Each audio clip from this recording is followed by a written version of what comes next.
119వ కీర్తన 73వ వచనం. 72 వరకు మనం ధ్యానించుకున్నాం కదా. 73వ వచనం.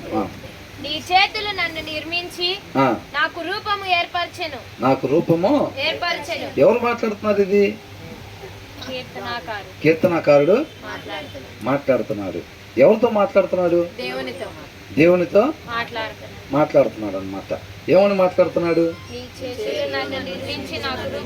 చేతులు నన్ను నిర్మించి నాకు రూపు ఏర్పరచెను. నాకు బుద్ధిని దయచేయము అని అంటున్నాడు. అంటే ఈ మాటకు అర్థం ఏంటి?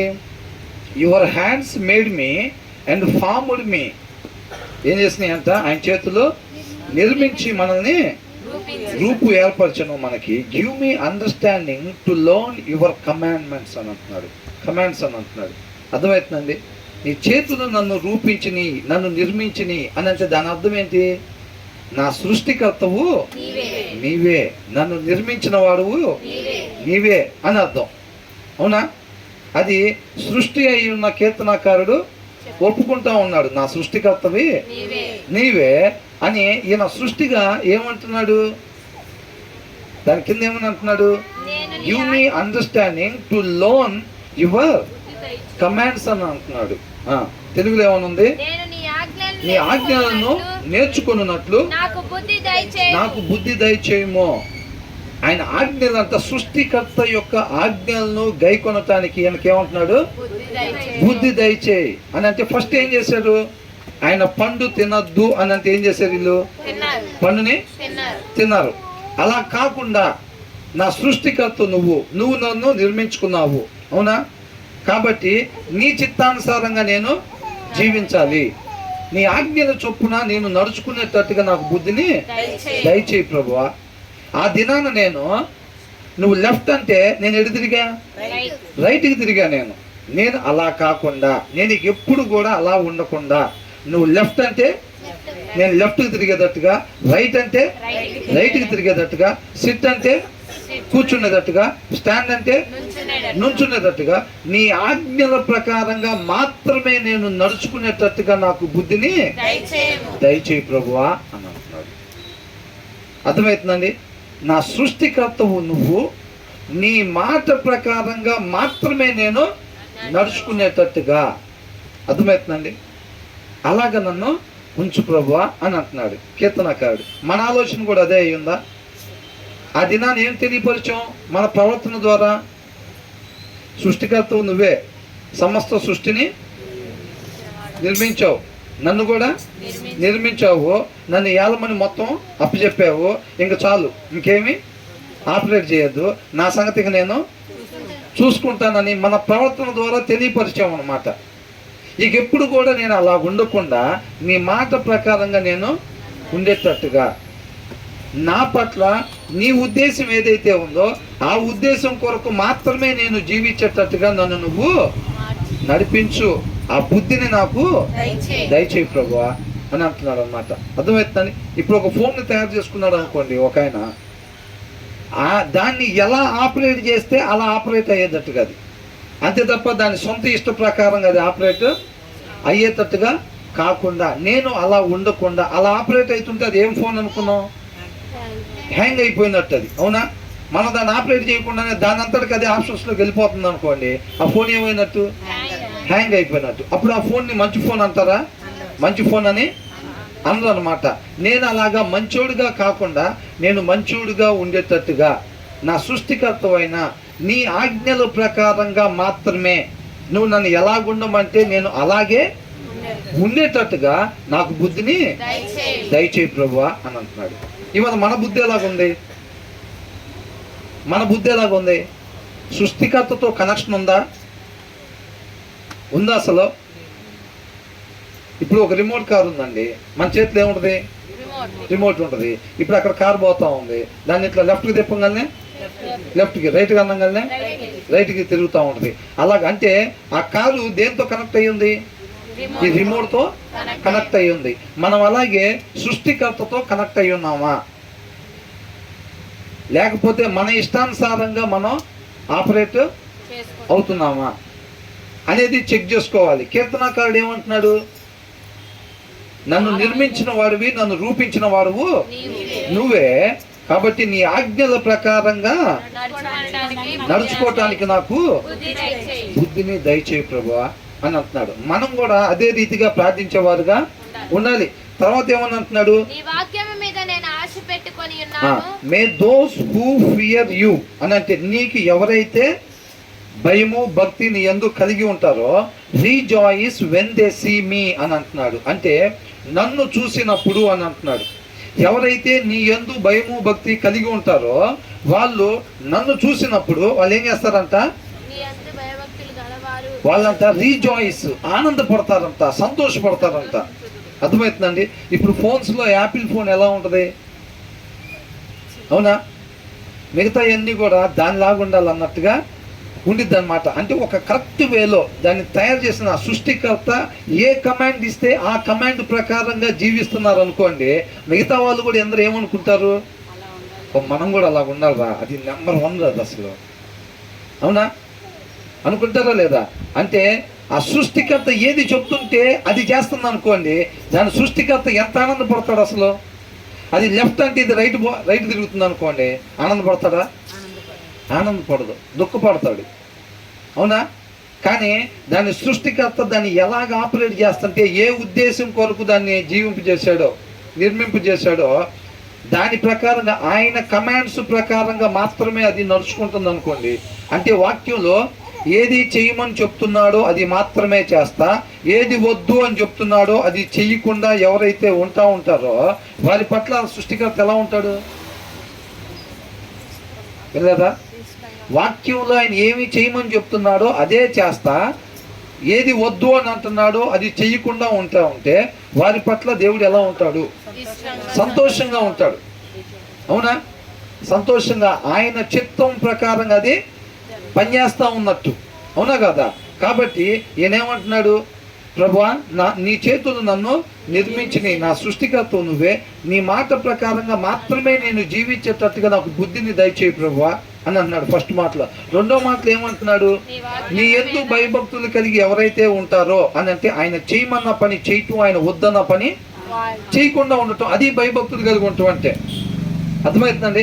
శుక్రవారం వచ్చేస్తే ఆయన ఎందుకు భయభక్తులు కలిగి ఉన్నట్ట, ఆదివారం వచ్చేస్తే ఆయన మాట ప్రకారంగా జీవిస్తే భయభక్తులు కలిగి ఉన్నట్ట తప్ప, అంతేలే కానీ మనం ఈ లోక సంబంధమైన ఊరికినే పైకి షో చేసుకుంటా ఉంటే ఆయన మాట వింటలేదు అనుకోండి, ఆయన మాట ప్రకారంగా నడుచుకోవట్లేదు అనుకోండి, అది భయభక్తులు కలిగి ఉన్నట్ట? భయభక్తులు కలిగి ఉన్నట్టు కాదు. వాక్యంలో ఆయన ఏ రీతిగా జీవించమని చెప్తున్నాడో ఆ రీతిగా మాత్రమే జీవించటం, దాన్ని భయభక్తులు కలిగి ఉండటం అని అంటున్నాడు. కాబట్టి ఏమని అంటున్నాడు?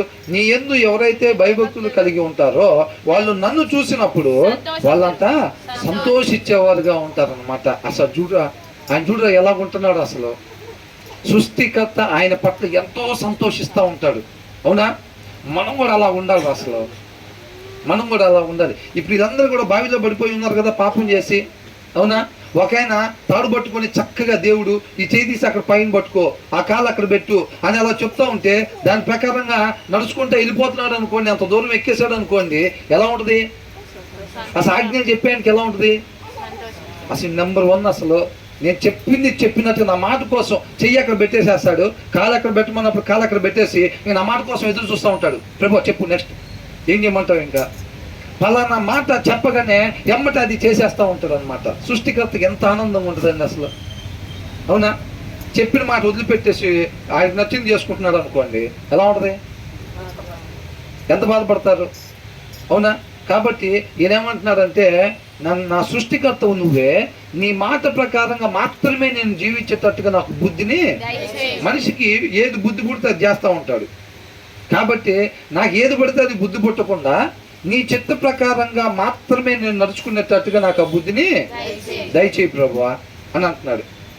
నీ యందు భయభక్తులు కలిగి ఉండేవాళ్ళు నన్ను చూసినప్పుడు అసలు చూడండి ఎంత చక్కగా ఎక్కుతున్నారు చూడండి. ఆయన ఒక్క మాట అలా చెప్తే ఈయన మాట ప్రకారంగా చేస్తున్నాడు అంతే.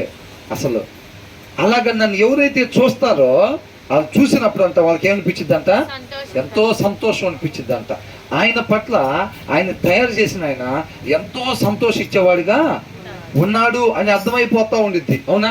కాబట్టి వీళ్ళు కూడా ఏమనుకుంటారు, మనం కూడా అలాగా ఉండాలి. అంతేనా కదా? ఆయన సృష్టికర్త ఒక మాట చెప్పగా ఆ మాట ప్రకారంగా చేస్తూ ఉన్నాడు. ఈయన పట్ల ఎంతో సంతోషిస్తూ ఉంటాడు ఆయన సృష్టికర్త. కాబట్టి మనం కూడా అలాగే ఉండాలి అని అనుకుంటారంట. అలాగా ఎంతో సంతోషించేవారు ఉంటారు. For I have put my hope in your word అని అంటున్నాడు. ఈయన ఆశ ఎక్కడ పెట్టుకున్నాడంట? ఆయన మాట మీద ఈయన ఆశ పెట్టుకుని ఉన్నాడు అనమాట. ఎందుకని ఆ మాట ఎక్కడికి తీసుకెళ్ళింది? నిత్య జీవానికి. ఆ లోపల బావిలో పడిపోయింది, ఆజ్ఞాతిక్రమణ చేసి పాపం చేసాం కదా, బావిలో పడిపోయారు కదా, ఆ బావిలో నుంచి బయటికి తీసుకొచ్చేది ఆయన మాటే. అర్థమవుతుందండి? ఆయన మాటే ఆ బావిలో నుంచి బయటికి తీసుకొచ్చేది మనల్ని. కాబట్టి ఈయన ఆశ ఎక్కడ పెట్టుకున్నాడంట? ఆయన మాట మీదే పెట్టుకున్నాడు అనమాట. అంటే ఆయన ఎలాగ నడుచుకోమంటే, చేదీసి ఎక్కడ దేన్ని పట్టుకోమంటే, కాలు ఎక్కడ పెట్టమంటే దాని ప్రకారం ఎట్లా ఎక్కమంటే అదే నన్ను రక్షించింది. ఆయన అలాగెళ్ళి జయించినోడు, ఆయన మాత్రమే మనల్ని రక్షించగలిగినోడు. కాబట్టి ఈయన ఆశ ఎక్కడ పెట్టుకున్నారంట? ఆయన మాట మీద మాత్రమే. అదే నన్ను రక్షించేది, అదే నన్ను పోగొట్టుకున్న స్థితిలోకి నడిపించేది. ఇవాళ మన ఆశ ఎక్కడ పెట్టుకున్నాం? మన ఆశ ఎక్కడ పెట్టుకున్నాం ఇవాళ? ఆయన మాట మీద పెట్టుకున్నావా? మన నిత్య జీవానికి నడిపించేది ఏంటి? ఆయన మాటే మన నిత్య జీవానికి నడిపించింది. మనం ఏం చేస్తాం? పోయినసారి చెప్పుకున్నాం కదా, ప్రభువా నీ మాట సత్యం, నీ మాటే నిత్య జీవానికి నడిపించింది అంటాము. మన దాన్ని మనం ఉంటాం. అవునా? నీ మాట సత్యం, నీ మాటే నిత్య జీవానికి నడిపించింది అంటాము, కానీ మన ఇష్ట ప్రకారంగా మనం ఉంటాం అన్నమాట. అర్థమవుతుందండి? రేపు వాళ్ళందరూ ఆయనతో పాటు ఉండటానికి అవకాశం ఉందా? ఆయనతో పాటు ఉండటానికి అవకాశం లేదు. కాబట్టి నేను చక్కగా నీ మాట ప్రకారంగా మాత్రమే నడుచుకునేటట్టుగా నన్ను నడిపించిన ఆయన. అట్లా నీ ఎందుకు భయభక్తులు ఎవరైతే కలిగి ఉంటారో వాళ్ళు నన్ను చూసినప్పుడు ఎంతో సంతోషించేవారుగా ఉంటారు. ఎందుకోసం అనంటే నా ఆశ నీ మాట మీద నేను పెట్టుకొని ఉన్నాను అని అంటున్నాడు. తర్వాత ఏమంటున్నాడు? దేవుడి తీర్పులు ఎలాంటివి అంట? అంటే ఆయన ఒక మాట చెప్పాడు అని అంటే ఆ మాట ఎలా ఉంటుందంట? న్యాయంగా ఉండిద్ది అనమాట. ఒక మనిషి చేయాల్సింది ఏదో ఖచ్చితమైంది అదే దేవుడు చెప్తాడు. ఆయన మాటని ఇక్కడ టెస్ట్ చేయటానికి లేకపోతే అది ఇదేమీ లేదు. ఆయన మాటలో న్యాయమైంది. I know lord that your laws are righteous అని అంటున్నాడు. ఆయన నోట నుంచి వచ్చే ప్రతి మాట సత్యం. అవునండి. ఒక గొప్ప దైవజనుడు ఏమంటున్నాడంటే, వాక్యం మనం చదివేటప్పుడేనంట, బైబుల్ తీసేటప్పుడే దాంట్లో ఉన్న సమస్తం సత్యం అని ఫస్ట్ మనం నమ్మాలంట. నమ్మి దాన్ని తీసి చదవాలి. అర్థమవుతుందండి? కాబట్టి ఏమంటున్నాడు? I know lord that your laws are righteous. నీ మాట ప్రతిదీ కూడా ఏంటంట? న్యాయమైనది. విశ్వాస సత్యము గలవాడనై నీవు నన్ను శ్రమపరిచితివని నేను ఎరుగుదును. దీనికి ముందు మనం ధ్యానించుకున్నప్పుడు మనం ఏమనుకుంటున్నాం? ఆయన చెయ్యి అక్కడ పెట్టమంటే ఆయన చెయ్యి అక్కడ పెడితే, కాలు అక్కడ పెట్టమంటే పెడితే ఆ మాట ప్రకారం వెళ్తే మనం పైకి వెళ్తామని మనకి తెలుసు. కానీ చెయ్యి అక్కడ పెట్టమంటే పెట్టాం. అప్పుడు ఆయన మనకు చేసే సహాయం ఏంటి? ఆ చెయ్యి మనం అక్కడ పెట్టేటట్టుగా ఏం చేసిద్దంట? ఏం చేసిద్ది? శ్రమ. అర్థమవుతుందండి? శ్రమ పడక ముందు నేను మార్గము తొలగిపోయి ఉంటుంది, కానీ ఇప్పుడు శ్రమ వచ్చిన తర్వాత నేను నీ మాటకి విధేయత చూపిస్తా ఉన్నాను అని అంటున్నాడు. అంటే శ్రమ మనకి ఎంత మేలుకరం, మనకి విధేయతలోకి నడిపించే శ్రమ మనకి ఎంత మేలుకరం. అవునా? అటువంటి విధేయతని నేర్పించే శ్రమ మనకి కావాలని మనం దేవుని దగ్గర వేడుకునేవారుగా ఉండాలి అని అనుకున్నాం. ఇక్కడ ఏమంటున్నాడంటే, ప్రభువా నీ మాట విశ్వాస సత్యము గలవాడనై ఎన్నో వచ్చినది? 75 యెహోవా నీ తీర్పులు న్యాయమైనవనియు విశ్వాస్యత గలవాడవై నీవు నన్ను శ్రమ పరిస్థితివనియు నేను ఎరుగుదును. మనకు శ్రమలు వచ్చినప్పుడు మనం ఏమనుకోవాలి? వాక్య ప్రకారంగా నడుచుకుంటుంటే అయినా మనకి శ్రమలు వస్తాయా రావా? వాళ్ళకే ఎక్కువ వస్తాయి అంట. అవునా కదా? వాక్య ప్రకారంగా నడుచుకునే వాళ్ళకే ఎక్కువ శ్రమలు వస్తాయి. ఆ శ్రమలో చాలా మంది అపార్థం చేసుకుంటారు, ఏమని, నా శ్రమలు వచ్చినాయి అంటే నేను సరిగ్గా ఉండలేదు అనుకుంటా అని అనుకుంటారు. అవునా?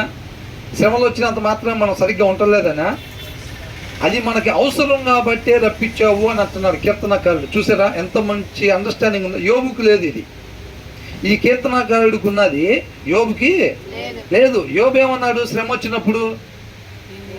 నేను నీతిమంతుని, నాకు ఈ శ్రమలు రావటానికి వీల్లేదు, దేవుడే అన్యాయంగా నాకు ఈ శ్రమలు రప్పించాడు, కాబట్టి నేను దేవుడితో మాట్లాడాలి అని అంటా ఉన్నాడు. అవునా? కానీ ఈ కీర్తనకారుడు ఏమంటున్నాడు? నీ తీర్పులు న్యాయమైనవనియు, అంటే నీవు నాకు ఏదైతే ఎలో చేస్తున్నావో నా జీవితంలో అవి ఖచ్చితంగా న్యాయంగా ఉంటాయి. ఎవరి జీవితాల్లో అయినా సరే దేవుడు చెప్పేది కానీ చేసేది కానీ ఎలా ఉంటుందంట? అది న్యాయంగా ఉండిద్దంట. విశ్వాస్యత గలవాడవై నీవు నన్ను నేను ఎరుగుదును అని అంటున్నాడు. అంటే నాకు ఆ శ్రమ, నేను నిత్యము తండ్రితో పాటు యుగ యుగాలు ఉండాలి అని అంటే నాకు ఆ శ్రమ అవసరం కాబట్టే నువ్వు నాకు ప్రవేశపెట్టావు ఆ శ్రమని అని అంటున్నాడు. చూసారా కీర్తనకారుడికి ఎంత మంచి అవగాహన ఉందో? నాకు అవసరం కాబట్టే నన్ను ఆ డిసిప్లిన్ చేసావు, నువ్వు ఆ శ్రమను నాకు ప్రవేశపెట్టావు, ఆ శ్రమ లేకపోతే నేను ఎటు వెళ్ళిపోయావు అన్నావు అని అంటున్నాడు కీర్తనకారుడు. అర్థమవుతుందండి? మనం ఆయన మాట ప్రకారం, అంటే కీర్తనకారుడు ఆయన మాట ప్రకారంగా నడుచుకోవట్లేదా? నడుచుకుంటున్నాడు. ప్రభు నేను నమ్ముకుంటే శ్రమలు రావు, వాళ్ళు చెప్పారు వీళ్ళు చెప్పారంటే అది అబద్ధ బోధ. ఏంటంట? నిజమైన సత్యం దగ్గరికి వచ్చినప్పుడు మనకు శ్రమలు వస్తాయి. మనకి ఏదేది అవసరమో ఆ శ్రమలు మనకి వస్తాయి. అవునా? కీర్తనకారుడు అదే అంటున్నాడు, నీవు నన్ను శ్రమ పరిస్థితి నేను ఎరుగుదును, అవసరం కాబట్టి నాకు అదే ఆ శ్రమలోకి నువ్వు నడిపించావని నాకు తెలుసు అని అంటున్నాడు. తర్వాత ఏమంటున్నాడు?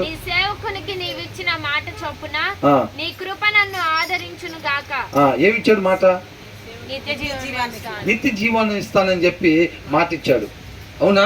ఆ మాట చొప్పున అంటే దీంట్లో మనం ఇక్కడ 50వ వచనం ఒకటి చూసాం కదా. ఏంటంట? నీ వాక్యము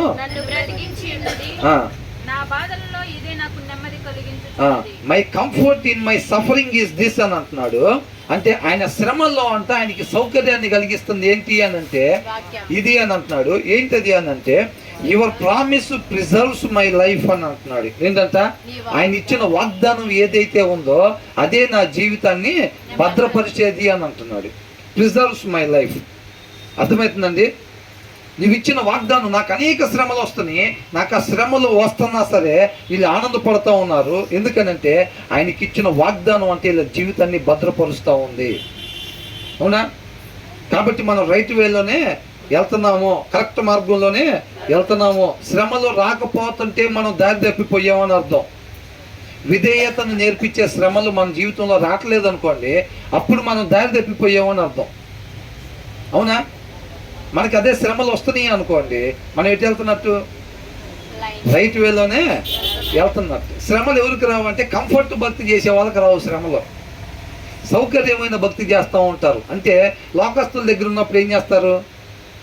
లోకస్తుల్లాగా బిహేవ్ చేస్తూ ఉంటారు. వాళ్ళు ఇక్కడికి వచ్చి ఫెలోషిప్కి వచ్చినప్పుడు ఎలా ఉంటారు? ఇక్కడ జనానికి తగినట్టుగా ఉంటా ఉంటారు. అక్కడికి పోయేసరికి లోకస్తుల్లాగానే ఉంటా ఉంటారు వాళ్ళు. అలాంటి వాళ్ళకి శ్రమలు రావు. అర్థమవుతుందండి? అలాంటి వాళ్ళకి శ్రమలు రావు, రేపు వాళ్ళకి నిత్య జీవం కూడా రాదు. అర్థమవుతుందండి? విశ్వాసి ఎక్కడైనా సరే విశ్వాసిలాగానే ఉండాలి. లోకంలో ఉన్నప్పుడు కూడా నిజమైన విశ్వాసిలాగానే ఉండాలి, లోకం నుంచి వేరుపరిచిన వాళ్ళలాగానే ఉండాలి. వాళ్ళు ఏం చేస్తారంటే లోకం దగ్గరికి వెళ్ళిపోయినప్పుడు లోకంలో కలిసిపోయి ఉంటారు. ఊసర వెళ్ళి కదా, తెలుసు కదా తొండ. అవునా? అదేం చేసిద్ది? ఏ ప్రదేశంలోకి వెళ్తే కనపడకుండా ఉండటం కోసం ఆ రంగు మార్చుకుంటూ ఉండిద్ది, దానికి హాని కలగకుండా. మనోళ్ళు కూడా ఏం చేస్తారంటే కంఫర్ట్ భక్తి చేస్తూ ఉంటారు అన్నమాట. లోకంలో పోయినప్పుడు ఎలా ఉంటారు? లోకస్తుల్లాగానే కలిసిపోతూ ఉంటారు. రేపు వాళ్ళకి నిత్య జీవం ఉండదు, వాళ్ళకి శ్రమలు ఉండవు, నిత్య జీవం కూడా ఉండదు. అది అంటున్నాడు అనమాట. ఇక్కడ ఏమంటున్నాడు? నీవు నాకు ఏదైతే శ్రమలు ప్రవేశపెట్టావో అవి నాకు అవసరం కాబట్టి ఆ శ్రమలు నాకు ప్రవేశపెట్టావు అంటున్నాడు. May your unfailing love be my comfort. నీ సేవకునికి చూసారండి, ఏమి ఇచ్చాడంటే ఆయన మాట, నిత్య జీవం ఇస్తానని చెప్పి ఆయన మాట ఇచ్చాడు. కాబట్టి నువ్వు నాకు అవసరం కాబట్టి ఆ శ్రమలు నాకు ప్రవేశపెట్టావు. నాకు శ్రమలైనా సరే, శ్రమ ఎలా ఉంటుంది? హాయిగా ఏసీలో ఉన్నట్టుంటుందా? శ్రమ ఎలా ఉంటుంది? కష్టంగా, పైకంత కష్టంగానే ఉంటుంది, అవునా? ఇప్పుడు ఆ దినాల్లో శిష్యులను కొరడా దెబ్బలు కొడుతుంటే పైకి నొప్పుకుంటుందా లేదా? లోపల ఆనందం, ఆత్మ గంతులేస్తా ఉండిద్ది. ఎంత గొప్ప భాగ్యం! ఆయన చిత్తాన్ని నెరవేర్చే దానికోసం మన ఒంటి మీద ఒక దెబ్బ పడటం అంటే, అవునా కదా? ఆయన నామ మహిమ కొరకు మనం మాట పడాల్సి వచ్చినా, ఒక దెబ్బ తినాల్సి వచ్చినా అది గొప్ప భాగ్యం. అది దేవుని కృప ఉంటే తప్ప అందరికి వచ్చేది కాదు, అవునా? బయటికి నొప్పిగానే ఉంటుంది, లోపల మాత్రం ఆనందంగా సంతోషంగా ఉండిద్ది. అది చెప్తున్నాడు అనమాట. నువ్వు నాకు అవసరం కాబట్టి ఆ శ్రమలు నాకు దయచేసావు. నాకు తెలుసు నీవు ఇచ్చే ప్రతి మాట, నువ్వు చేసే ప్రతి పని ఎలాంటిదంట, అది న్యాయమైంది అని అంటున్నాడు. అర్థమవుతుందండి? ఏం ప్రభు, నువ్వు కళ్ళు మూసుకున్నావా? నువ్వు చూడలేదా నన్ను? ఏంది నా జీవితం ఎట్టయిపోయింది అని అంటారు. అట్లా చూడకుండా ఉండే దేవుడా మళ్ళా కొద్దిసేపు నిద్రపోయి కొద్దిసేపు అట్లా ఉంటాడా? అవునా? ఆయన మనకి ఏది ప్రవేశపెట్టినా సరే అది ఎలా ఉంటుందంట? న్యాయంగా ఉండిద్ది అనమాట. అది అన్యాయంగా ఏమైనా చేస్తాడా దేవుడు? ఏమి చేయడు. అన్యాయం చేయటానికి ఆయన మనిషి కాదు. కాబట్టి అలాంటి నువ్వు మాట ఇచ్చావు కాబట్టి నీ సేవకునికి నీవు ఇచ్చిన మాట చొప్పున నీ కృప నన్ను ఆదరించును గాక. నువ్వు నాకు అవసరం కాబట్టి ఆ శ్రమను ప్రవేశపెట్టావు. ఆ శ్రమ ప్రవేశపెట్టినా సరే నువ్వు నాకు మాట ఇచ్చావు కదా, నిత్య జీవాన్ని ఇస్తానని చెప్పి, అవునా? ఆ మాట అదే నాకు ఏం చేసింది? భద్రపరిచింది నా జీవితాన్ని అని అంటున్నాడు. నీ కృప నన్ను ఆదరించును గాక అని అంటున్నాడు. Let your compassion come to me. నీ కరుణ నా యొద్దకి రానిమ్ము ప్రభువా, దానివల్ల నేను బ్రతుకుతానని అంటున్నాడు. ఏమంటున్నాడు? Let your compassion come to me that I May live, for your law is my delight అని అంటున్నాడు. ఏమంటున్నాడు? నీ కరుణని నా యొద్దకి రానిమ్ము అని అంటున్నాడు. తర్వాత నీ ధర్మశాస్త్రము నాకు సంతోషకరము అని అంటున్నాడు. మన సంతోషాలు ఏమై ఉన్నాయి? ఆరోగ్యంగా ఉంటేనా? అందంగా ఉంటేనా? ఐశ్వర్యం ఉంటేనా? మరేంటి మన సంతోషం ఎక్కడుంది? బ్రదర్ అడిగారంటే వాక్యంలో సంతోషం గురించి ఏముంది అది చెప్పాలి. మన సంతోషాన్ని ఏం చేయాలి? పెట్లో పెట్టి తాళం వేయాలి. నిజమైన మన సంతోషం ఏదైతే ఉందో దాన్ని పెట్లో పెట్టి తాళం వేసి వాక్యంలో సంతోషం గురించి ఏది ఉందో అది చెప్పాలి మనం. అప్పుడు బ్రదర్ అది మన సంతోషం అదే తీసుకుంటారు. అంతేనా? మన ఎవరిని పోలి జీవించాలి? యేసుక్రీస్తు వారిని పోలి జీవించాలి. ఆయన సంతోషం ఏదైతే మన సంతోషం కూడా అదే కావాలి. ఆయన మాట తీరు ఎట్లుంటే మన మాట తీరు కూడా అంతే ఉండాలి. ఆయన ప్రవర్తన ఎట్లుంటే మన ప్రవర్తన కూడా అంతే ఉండాలి. కాబట్టి యేసుక్రీస్తు వారి సంతోషం ఏంటంట? తండ్రి చిత్తాన్ని నెరవేర్చటమే ఆయన సంతోషం అయ్యింది అని అంటున్నాడు. అర్థమవుతుందండి? ఆహారం తినమని చెప్పి యేసుక్రీస్తు వారిని అడిగితే ఏమన్నాడు? నాకు వేరొక ఆహారం ఉందలే అన్నాడు. వీళ్ళు ఏమనుకున్నారు? మన భోజనానికి వెళ్ళినప్పుడు ఎవరు తీసుకొచ్చానికి ఆహారం పెట్టినట్టుకున్నారులే, తినేసాడు అనుకుంటా అని అనుకున్నారు. నేనేమంటున్నాడు? తండ్రి చిత్తాన్ని నెరవేర్చటమే నాకు ఆహారం అయింది, అదే నాకు సంతోషం అయ్యింది అని అంటున్నాడు. అర్థమవుతుందండి? మరి ఇప్పుడు ఏం సంతోషం ఏంటంటే కీర్తనకారుడిది? For your law is my delight అని అంటున్నాడు. నీ ఆజ్ఞలే నాకు ఆనందం అని అంటున్నాడు. మన ఆనందాలు మన సంతోషాలు ఏంటి చెక్ చేసుకోవాలి. అవి అర్థమవుతుందండి?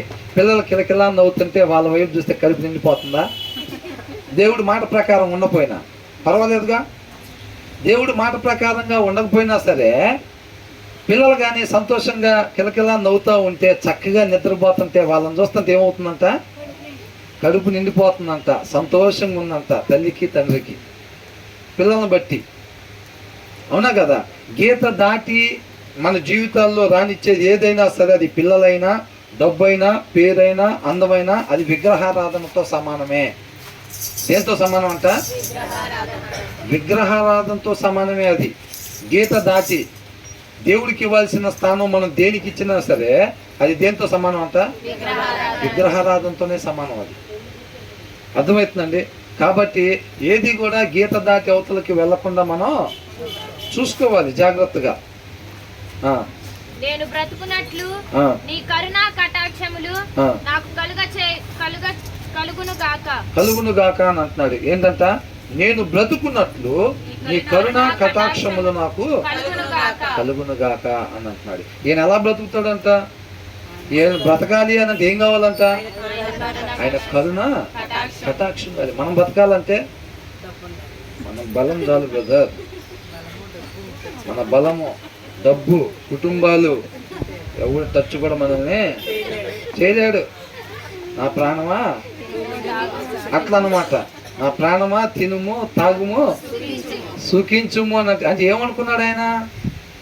ఈ ఉంటే చాలు జీవితంలో అనుకున్నాడు. ఇక మనల్ని ఎవరు ఆపలేరు, ఇంకా మనల్ని ఎవరు ఆపేది ఇంకా అని అంటూ ఉంటారు. అవునా? చాలా మంది తెలుగులో రకరకాల భాషలు మాట్లాడుతూ ఉంటారు. అవునా కదా? ఏం చేస్తారు? నన్నేమీ చేయలేరు, మీ చేతనైంది చేసుకోమని అంటూ ఉంటారు. అవునా కదా? కాబట్టి ఇక్కడ ఏమంటున్నాడు? లెఫ్ట్ వర్క్ నీ కరుణ కటాక్షము నాకు కలుగును గాక. నేను బ్రతుకున్నట్లు నీ కరుణా కటాక్షం నాకు కలుగును గాక. ఇప్పుడు ఆ పాపిగా ఉండేటప్పుడు మనం ఆ పైకి పోగొట్టుకున్న స్థితిలోనికి పోవాలి అని అంటే ఏం కావాలంట? ఆయన కరుణ కటాక్షం కావాలంట. అసలు ఇంతసేపు వీళ్ళు మొరపెట్టుకుంటున్నాడు, ప్రార్థన చేస్తున్నాడు. కీర్తనకారుడు 77వ వచనం దాకా వచ్చాం, మొదటి వచనం దగ్గర నుంచి. అవునా? ఎక్కడన్నా మనం కోరుకునే, మన ప్రార్థనలో మనం కోరుకునే ఆయన కోరుకున్నట్టు కనపడుతున్నాడా? ఎందుకని అంటే మరి మన ప్రార్థన ఎట్లా ఉండాలి? మనం మోకరిచ్చామంటే ఏమేమి ఉంటాయి ప్రార్థన లిస్టులో? ఇప్పుడు డిమార్ట్ లిస్టులో అంటే పంచదార, ఉప్పు, పప్పు ఇవన్నీ ఉంటాయి కదా. మన ప్రార్థన లిస్టులో ఏముంటాయి? ఆరోగ్యం, డబ్బు, బలము, పిల్లల ఆనందం, కళ్ళు మూసినా కళ్ళు తెరిచినా పిల్లలు నవ్వే కనపడాలి. అవునా? అట్లాంటివన్నీ మన ప్రార్థన లిస్టులో ఉంటే కీర్తనకారుడి దగ్గర ఏమున్నాయి? ఏం లిస్టులో? మన లిస్టులో ఉండే ఏమైనా ఉన్నాయి అసలు? మరి దేవుడు ఇది ఎందుకు పంపించాడు మన దగ్గరికి? మీ లిస్టులో కూడా ఇవే ఉండాలని నేను కోరుకుంటున్నాను. మీ లిస్టులో అయ్యే ఉండేటట్టు మీరు చూసుకుంటే నాతో పాటు యుగయుగాలు ఉంటారు. అలా కాకుండా మీ లిస్టులో ఉండేవే మీరు పెట్టుకున్నారంటే ఆ లిస్ట్ కలిగినాడు ఇంకొకడు ఉన్నాడు, వాడితో పాటు మీరు ఉంటారు అని అంటున్నాడు. అంతేనా కదా? ఎవరు? అపవాది. ఎవరంట? అపవాది. దేవుడి చిత్తాన్ని నెరవేర్చకుండా సొంత ఇష్టాన్ని ఆ ప్లేస్లో నేను కూర్చుని ఎదిరిపోయింది. ఏమనుకున్నాడు? ఇటు మైక్ ఇక్కడ అండి, మైక్ ఇక్కడ. ఆ ప్లేస్లో నేను కూర్చుంటే అదిరిపోయింది, నేను ఉండాలి అక్కడ అని అనుకున్నాడా? ఆయన ఇష్టాన్ని నెరవేర్చుకునే దానికోసం ముందుకి వెళ్ళాడు. తర్వాత ఏమంటున్నాడు? నేను నీ ఉపదేశంలను ధ్యానించుచున్నాను, గర్విష్ఠులు నా మీద అబద్ధములాడినందుకు. ఏంటంట? నీ ఉపదేశాన్ని ధ్యానించుచున్నాను. మనం ధ్యానిస్తున్నారా? మనం ధ్యానిస్తున్నామా? వాక్యం ధ్యానిస్తున్నామా? ధ్యానిస్తాం బ్రదర్. నెలకు ఒకసారి అండి, ఒకటోసారి. ఇంకా పర్వాలేదే సిస్టర్ అట్లయితే అనుకుంటున్నారా? నెలకు ఒకసారి అంటే పర్వాలేదు అనుకుంటున్నారా కొంతమంది? సిస్టర్ ఏమో అనుకున్నాం, సంవత్సరానికి ఒకసారి అనుకున్నాం, నెలకు ఒకసారి చదువుతారంట అనుకుంటున్నారా? వాక్యాన్ని మనం బాగా ధ్యానించాలి. ఇక్కడ ఏమంటాడు? May the arrogant be put to shame for wronging me without cause అని అంటున్నాడు. అంటే గర్విష్ఠులు ఎవరైతే కారణం లేకుండా నిష్కారణంగా నన్ను తప్పు పట్టారో వాళ్ళు సిగ్గు నొందెదరు కాక. సిగ్గు నొందటం అంటే ఏంది? అవమానం అంటే ఏంటి? ఇవన్నీ పదే పదాలాగా అర్థం కాకుండా మాట్లాడుతున్నారు భలే. గర్విష్ఠులు అంటే ఎవరు? వాక్యాన్ని అనుసరించిన వాళ్ళు. అర్థమవుతుందండి? వాక్యాన్ని అనుసరించరు అన్నమాట వాళ్ళు. ఇలా మాట ప్రకారం వీళ్ళు ఉంటారు. May the arrogant be put to shame for wronging me without cause but I will meditate on your precepts అని అంటున్నాడు. తెలుగులో ఏమనుంది అక్కడ? వారు సిగ్గునందుదురు గాక, నీ యందు భయభక్తులు గలవారును, నీ శాసనములను తెలుసుకొని వారును నా పక్షం నందుదురు గాక. నేను సిగ్గుపడకుండునట్లు నా హృదయము నీ కట్టడల విషయమై నిర్దోషమగును గాక. నేను నీ ఉపదేశములను ధ్యానించుచున్నాను, గర్విష్ఠులు నా మీద అబద్ధములాడినందుకు వారు సిగ్గుపడుదురుగాక. మనం ఆయన మాట కొరకు ఇక్కడికి వస్తూ ఉంటాం. లోకస్తులు ఏమనుకుంటారు? వాళ్ళు రకరకాల అపార్థాలు చేసుకుంటూ ఉంటారు కావాలని, అవునా? మన పిచ్చోళ్ళలాగా వెర్రోళ్ళలాగా చూస్తూ ఉంటారు అనమాట. అలాగా అకారణంగా వాళ్ళు మనల్ని తప్పుపడుతూ ఉన్నారు కాబట్టి రేపు దినాన్ని వాళ్ళు సిగ్గుపడతారు అనమాట. నీ యందు భయభక్తులు గలవారును, భయభక్తులు కలిగి ఉంటాం అంటే మన భాషలో చెప్పుకోవాలంటే ఆయన ఏది చేయమన్నాడో అది మాత్రమే చేయటం, ఆయన వద్దు అన్న పనిని చేయకుండా ఉండటం, అంతేనండి. అలా కాకుండా శుక్రవారం ఆదివారం వచ్చేస్తే అయిపోద్దా? 3 ఆరాధనలకు వస్తే ఇక్కడికి వచ్చిన తర్వాత ముసుకేసుకుని కూర్చుంటే చెప్పింది చేయకుండా ఒప్పుకోడా దేవుడు? మనుషులు ఒప్పుకుంటారు కదా, దేవుడు ఒప్పుకోడా? ఒప్పుకోడుగా. మాటల్లో మాత్రం మిస్టర్ పర్ఫెక్ట్ లాగానే ఉంటారు అందరూ. ఎలాగా? దొరికేది లేదు బ్రదర్. ఎందుకంటే దాంట్లో ఏముందో మాకు తెలుసు. మేము చేస్తున్నామా లేదా అని కాదు, మీరు కావచ్చు, ఇంకొకళ్ళు వచ్చినా సరే ఏం చేయాలి అని అంటే, మేము దాంట్లో ఏముందో మాకు తెలుసు కాబట్టి, ఏం చేయాలని ఉందో మాకు తెలుసు కాబట్టి మేము దాన్నే చెప్తాం. మేము చేసేది కాదు, మేము చెప్పేది. వాక్యంలో ఏం చేయమని ఉందో అది చెప్తాం మేము అని అంటారు. అది చెప్పినప్పుడు దొరుకుతారు, ఇంకా దొరకరు. అబద్ధాలు ఆడచ్చా అంటే ఆడకూడదని అంటారు. మీరు ఆడుతున్నారా అంటే అయిపోలా. మనం చేసేది కాదంట, చెప్పేది. దాంట్లో ఏమని ఉందో అది చెబుతాం, అలవాటు పడిపోయాం అన్నమాట. అంతేనా?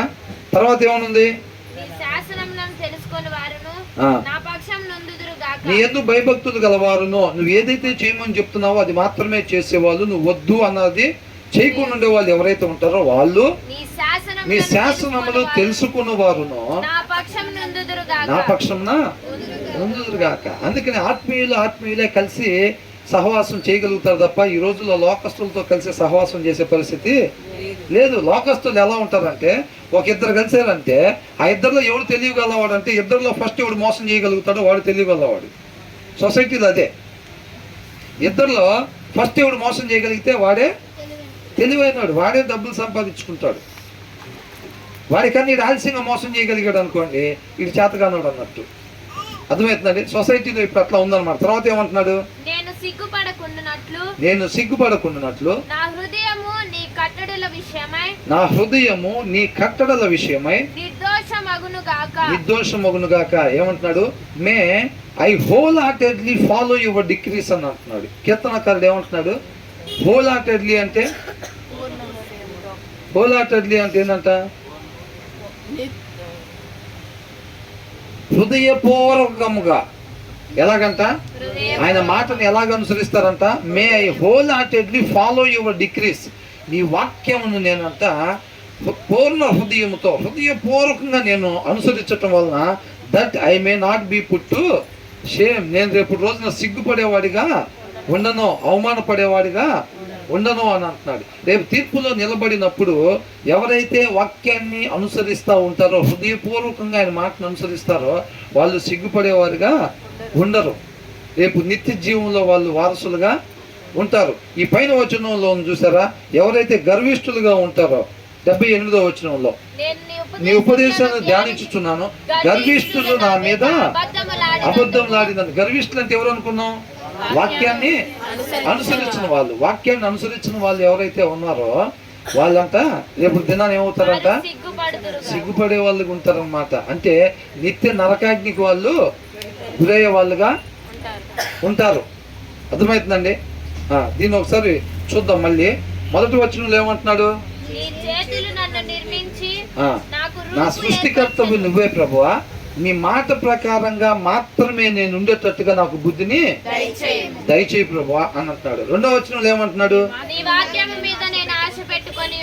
వాక్యం మీద నేను నా ఆశను నేను పెట్టుకొని ఉన్నాను అని అంటున్నాడు. మన ఆశ కూడా ఎక్కడ పెట్టుకోవాలంట?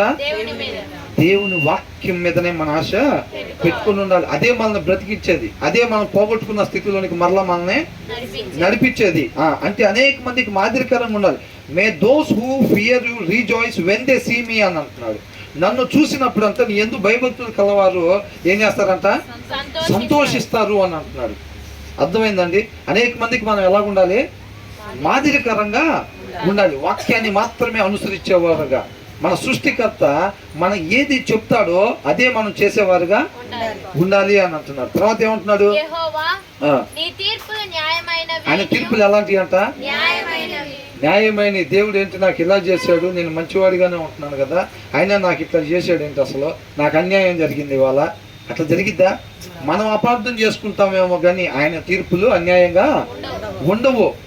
నాకు అవసరం కాబట్టే ఆ శ్రమను నాకు దయచేసేవు అని చెప్పి కీర్తనకారుడు అంటున్నాడు అనమాట. ఎంత చక్కటి అవగాహన ఉంది కదా.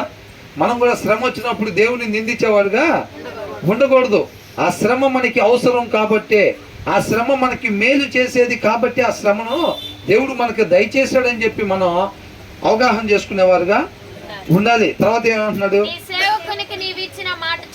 ఆయన మాటను ఎంత నమ్ముతున్నాడో చూడండి.